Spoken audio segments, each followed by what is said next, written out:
I'm going to try to make this as quick as possible. By viewer request, I'm going to do the SKS. Now, the SKS was designed in 1945 by Sergei Simonov. The SKS could be considered as part of PTRS 41, ABS 36, SVT 40, and even the M44 Mosin Nagant.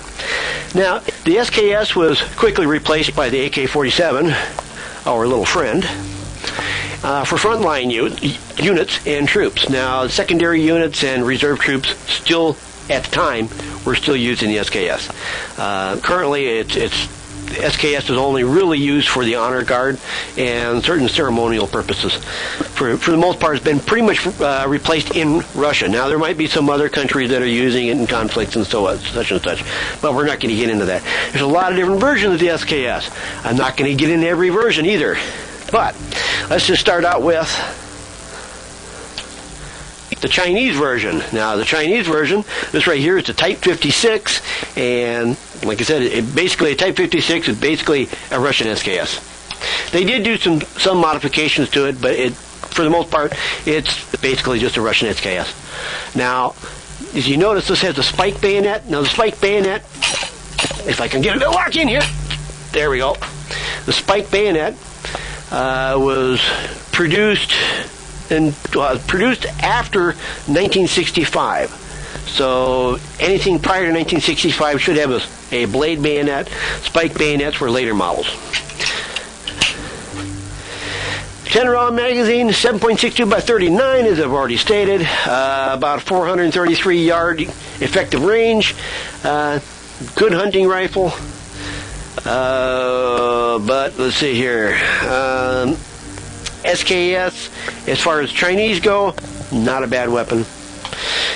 This one right here is equipped with a night vision scope. Night vision scope here is a Russian version and works great for this kind of setup because this style is only good for about 400 yards, and that basically matches the weapon's effective range.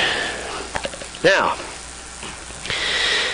originally you had ramline stocks, and they were extremely heavy, but it was a folding stock that allowed you to do some conversions of your weapon. And the original magazines were like that. They looked basically like an AK magazine. It required some modifications of the weapon. Now, Yugoslavian. This right here is the Yugoslavian SKS. This is the M5966. Basically the same thing as the Russian SKS, except, the M59 would be the same as the Russian SKS.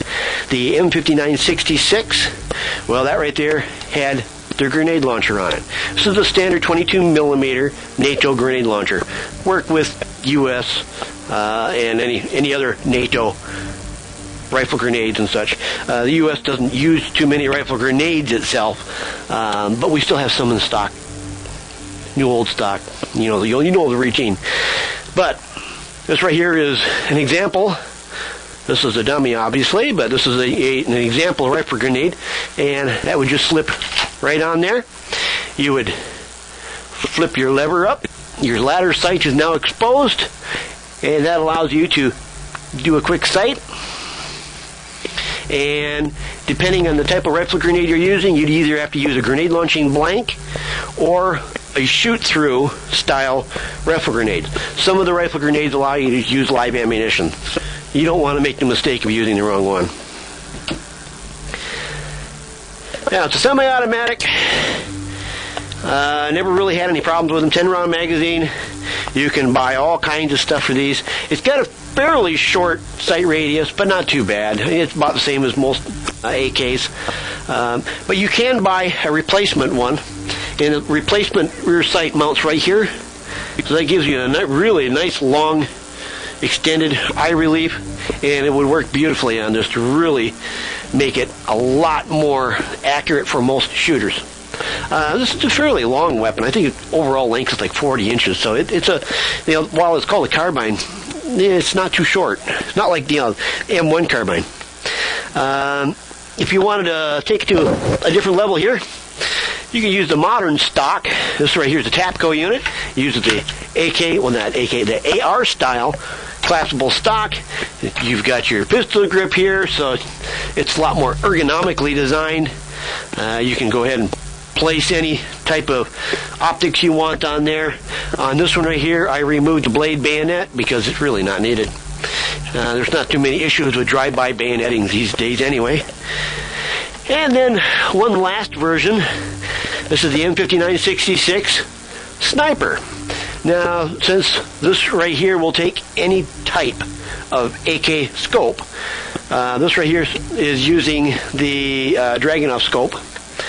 And this one is pushing it a little bit. I mean, it really, 400 yards, this is a good match, but probably a little overpowered for this weapon. The only comment I have about the scopes is once you remove the cap, what do you do with the cap? Does it just dangle here? No, what you're supposed to do, you're supposed to take that and place it on top. That right there gets it out of the way. It takes some bumping around to get it off there, but that's how you keep your cap from dangling around and getting caught and tangled and everything. And when you're done, you just slap it right back on there. Nice and simple. Yugos still have the blade bayonet, as you can see. Otherwise, that right there is the SKS. Really not a whole lot to say about it. Everybody knows a bit about the SKS.